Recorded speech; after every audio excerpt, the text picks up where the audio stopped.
Welcome to Reach Minds, Thoughts for Your Life's Journey. Today, we will be exploring something that everyone seeks, and perhaps not everyone truly understands, which is joy. Now, the American Psychological Association defines joy as a feeling that arises from a sense of well-being, satisfaction, and an internal driven state that can occur even in situations which are adverse for us. They describe it as something that is more powerful, a constant companion, not something that we have to wait for, but something we can actively invite into our lives every single day. So, what is the secret of experiencing joy? How does joy connect with gratitude? Is it the same as happiness? Is it dependent on circumstances? Or is it something even more richer than happiness? We will be uncovering how joy can be thread through our everyday moments and how we can make it a lasting part of our journey as opposed to being elusive. As Richard Wagner quote says, joy is not in things, it is in us. And I'm very happy to say that my guest today is a colleague of mine, Jess Rogers, who has written a blog on joy and gratitude, which caught my attention. And therefore I asked her, I'd love for her to come on this podcast and discuss joy. Jess is a certified coach for over 16 years. She supports leaders, executives, entrepreneurs to thrive in their work and lead with purpose in their lives. Jess specializes in helping people to do meaningful work while creating life they truly love. Yum, yum. At the heart of everything Jess does is joy, a quality her clients say not only fuels their success, but unlocks their brilliance. Welcome, Jess. Hi, Nita. Thank you. Thank you. It's lovely to have you here, Jess, and I'm looking forward to our conversation today because it's an area that I think I've spent the last 15 years exploring in my own world and some of it with clients. So the first question I have is, what made you get curious about joy? I think it's that idea of being full, that fullness, living life to the full. And I think that when you're living life to the full, you feel that innate joy, or you feel that there's some feeling inside you, which I think is joy.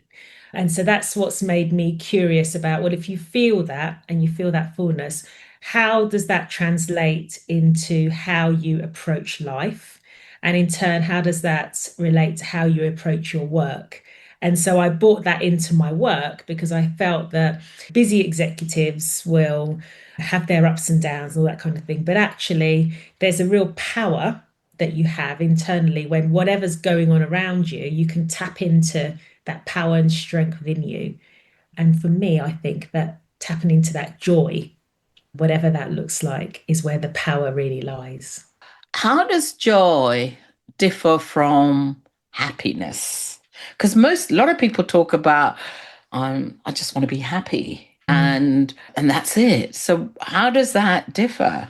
Happiness really does rely on what's going on around you. It's like the quote that you said at the beginning, and there is a song by Kurt Franklin called Smile. And one of the lyrics in there it says, for you to have happiness, something has to be happening. And I think that encapsulates it perfectly because it's things that bring happiness. Things going well make you happy. But joy is, regardless of your circumstances, it's something that you can tap into within. So that's the key difference, that you can access your joy even in the darkest of times. Whereas with happiness, it's, that things are going well.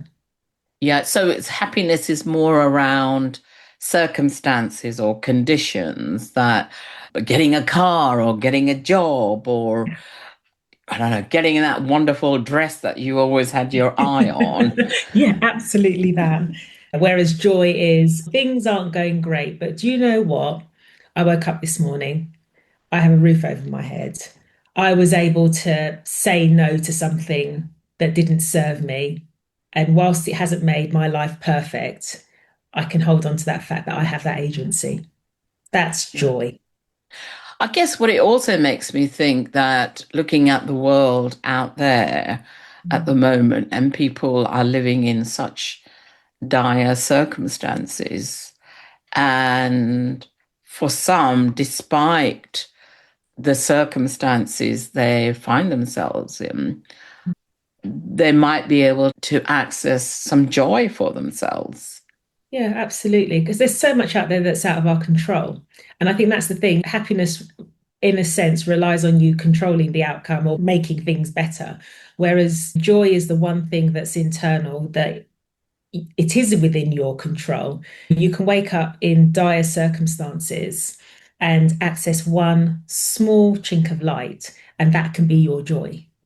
And that I think that's so important in the world that we're currently living in with so much going on that is out of our control and so many terrible things happening.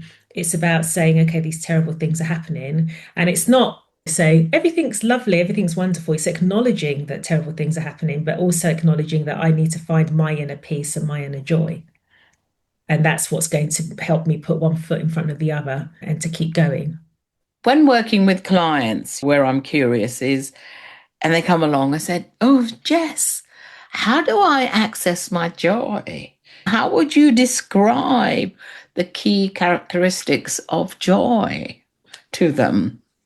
What really matters to you? You know, what are the things tied into purpose as well? What really matters to you?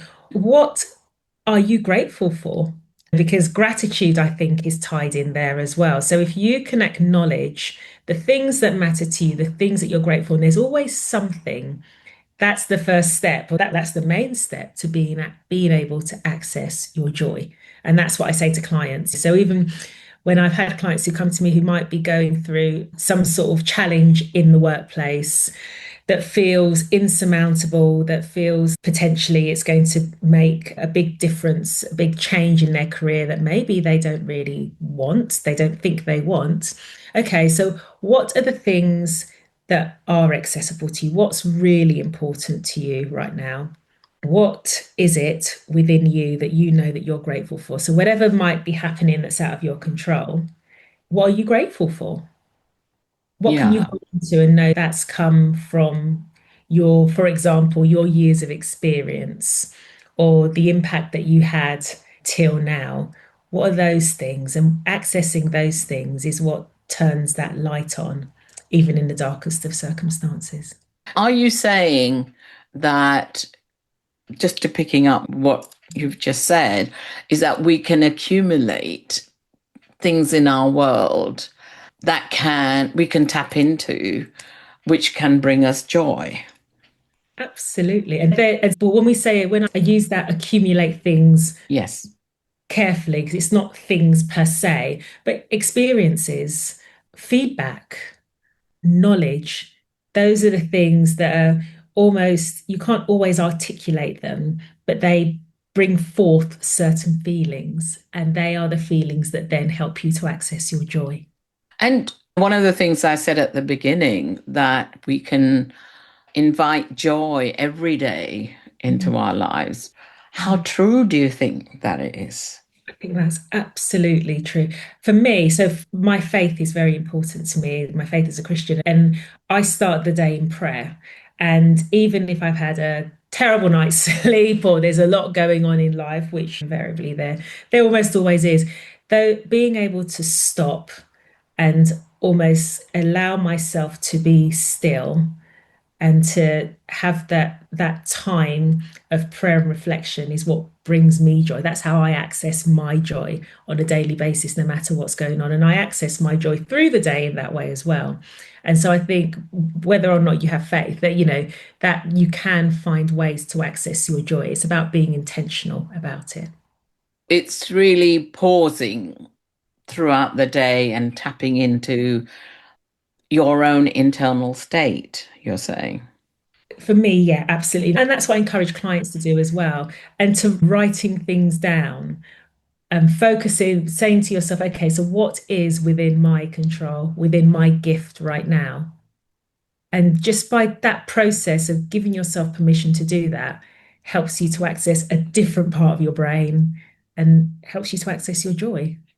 Yeah, actually, that also makes me think about the very famous book by Viktor Franklin, Man's Search for Meaning. When he was in a concentration camp, Mm. all around him was squalor, and yet he survived and he focused on what was within his control and not focusing on the circumstances that he was in, which made him survive his awful existence being in a concentration camp. And it's that notion or that idea that whatever is happening is temporary. This too shall pass.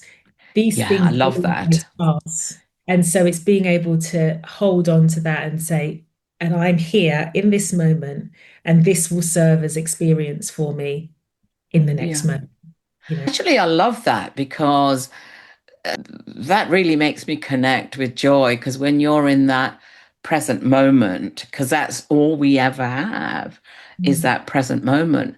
And when we are in that sort of sticky wicky situation and feeling, my God, and it's reminding ourselves this too shall pass in our lives, that it's not a permanent state. Nothing's permanent No. for us. And yet I know that when I'm in a stressful situation, I can often hold on to it as if this is it, except it isn't it. It's a moment in time and that will pass as well at the same time. And I guess for me, there's a connection as I'm listening to you, is it also around gratitude? So, what do you see as the connection between joy and gratitude? Yeah, being able to remind yourself of what you have got rather than what you haven't. Being able to remind yourself that you have overcome certain situations or certain things and being grateful to be in the present moment that you're in, alive, breathing, for the most part at choice. I think Yeah. that's just it switches your psychology as soon as you start to focus on the stuff and focus on what you are capable of and what you have overcome and what you are able to action, being able to access that data and say, wow, yeah, I've done that. I can do this is life changing. It really is. And writing down the things that you're grateful for. It's amazing. Even when you write down even the smallest things that you're grateful for, I've got clean water to drink. I'm able to breathe fresh air. It immediately switches your psychology and helps you to focus on the things that light you up. And so I think that's the key and the link between joy and gratitude. Allowing yourself to acknowledge the things that you are grateful for, no matter how small they may seem, has a huge ripple effect. You're right that it is the small things in life that, which at face value may not be significant, however, accumulatively, that smile or that appreciation that you've seen is even enjoying walking. The fact it's lovely greenery out there can change, as you're saying, your psychology around and how you feel and what you're grateful for. So there is I think there is a huge connection with that. Now, a cynic might say, isn't this all positive thinking? And that's all it is. It's playing games with your brain, and this is fluffy stuff. That's a perspective one could take. But actually, it's not just about positivity. Everything's wonderful, everything's lovely. No, it's not. It's acknowledging that things may be difficult, but I'm still breathing and I still have another day. there is another day that I will face tomorrow. So whatever I'm facing in this moment, no matter how difficult it feels, it's being able to say to yourself, but tomorrow is a new day. And I think that's the difference. Joy is about accessing the feeling within, the light within. Positivity is about articulating everything's going to be okay. Life will get better. And there's nothing wrong with being positive, but positivity doesn't speak to the stuff necessarily that's going wrong. Whereas joy acknowledges what is terribly going on in your life, but being able to see the light, even despite your circumstances, despite what's happening around you. So it's not that so the things around you may not change, but it's about you and what you access within you. That's where the deep joy comes. Yeah, and what that sort of conjures up for me is a phrase that says, I'll handle this. I Mm. can handle it. Whatever that's coming my way Mm. internally, I can handle it because tomorrow may be different Mm. from Absolutely. today.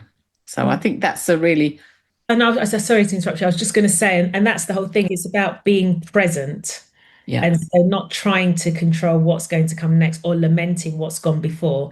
It's being absolutely present and accessing what's for you here now in the present. yeah. I remember years ago when I was on my coach training, somebody very kindly gave me a card and said, the past is done, the future is to come, and the present is all you have. I remember her giving it to me, and I always remember that present is the present now rather than hallucinating about the future, really, because it hasn't happened yet. So, in terms of tips, how would you ask an individual or a client who's come to you to make joy and gratitude as a conscious aspect of in their lives? I think the first thing is to invite joy. It sounds really simple, but we can get so caught up in what's happening around us that we don't take the time to actually just stop and reconnect with what's really important. And I think when you take that moment to reconnect with what's really important, you start to see where your joy lies, where your purpose lies, your reason for being, but we don't always give it ourselves permission to do that. So that's the first step. That's my first tip, is to reconnect with what's really important to you, whatever that is, and own it and acknowledge it and know that's okay. Don't judge yourself. The other thing is, there's a lovely book called Joyful by it's Ingrid Fettel Lee, and she talks about finding joy in your everyday surroundings, the things around you, even in your home or in your workplace. And I think there's something really powerful in that as well. Finding the joy in that coffee that you have every morning, if you're a coffee drinker, or that joy in some of the objects that you have in your home, that painting that was gifted to you, or that card you said that somebody gave to you, being able to have those things, access those things daily, and bring those feelings back that those moments gave you when you were given that card or when you drink that coffee, savoring that coffee. When you go for your morning walk, if you go for a morning walk, feeling your feet in the autumn crunch on the leaves, allowing yourself to access those little details of your life that bring forth those great feelings, I think is another tip that I would give for really accessing your joy. So there's intentionality, Mm. and then there is paying attention to the things in your world Mm. and appreciating them of what there is. It doesn't matter whether it's big or small, but just noticing and savoring. I think you're also saying savoring what you have and what you're observing and what you're seeing with intentionality. And I think a big thing as well is just to ditch comparison. They say comparison is the thief of joy, and that's so true because sometimes we can be accessing that thing that's bringing the light, and you think, oh, but it's not as good as that person, or being really that's really basic, and it should be this or it should be that. And I think let go of that. If something brings or reignites your light, then that's your joy and that's okay. It doesn't have to matter to me, make sense to anyone else as long as it makes sense to you. I think that is absolutely true, that if it makes sense to you. And I guess there's another kind of practice that what certainly works for me since 2016. Every night I write down 3 things that I'm grateful for. And if I don't, even if it's one line or one word, I cannot sleep. I need to do it. And I think it creates a sense of what I opened with, this internal state that you're about to go to sleep. And I do think that's my perspective. Writing down things is very powerful. Whether you do it in the morning or the afternoon or the evening, I think it's such a powerful exercise to do. Yeah, I completely agree with you. There's something about making it real. So, yeah, the writing it down or the finding a picture or something almost makes it more tangible. Joy does sit within. It's something that is within you, but sometimes people need to make it more tangible. Definitely, I find that with my clients. And as you've rightly said, writing it down, an image, they really can evoke those feelings in your brain of joy. Yeah. As we bring closure to this, what's the motto that resonates for you that you live by? So my motto is it's not necessarily about joy, but I always say just do your best and let God do the rest. I think that that done is better than perfect and all those kind of things that people, and I just think your best is enough, whatever that looks like. And it's between, for me, it's between me and God. And so as long as I know I've put my best foot forward, which is best for me on that day in that moment, that's enough. That's fantastic. Jess, is there any resources that you think might be also very useful for people? Yes, so alongside the book Joyful, there is the Book of Joy.